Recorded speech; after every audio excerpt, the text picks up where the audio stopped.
پھر حدیث کو محدثین نے کیٹاگرائز کیا کہ ہر حدیث جو ہے وہ ایک ہی درجے کی نہیں ہو سکتی.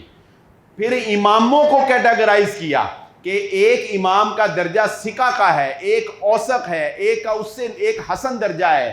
یعنی ایک بہت بڑے امام ہے، ایک اس سے کم درجے کے امام ہے، اس سے کم درجے کے امام ہے. ایک حدیث ضعیف ہوگی، ایک حدیث موضوع ہوگی، ایک صحیح ہوگی، ایک صحیح لی ذاتی ہوگی، ایک صحیح لی غیری ہوگی، ایک حسن ہوگی. یہ ساری ٹرمز آپ نے سنی ہوں گی نا. یہ کیا ہیں؟ یہ ٹرمز سند کے اعتبار سے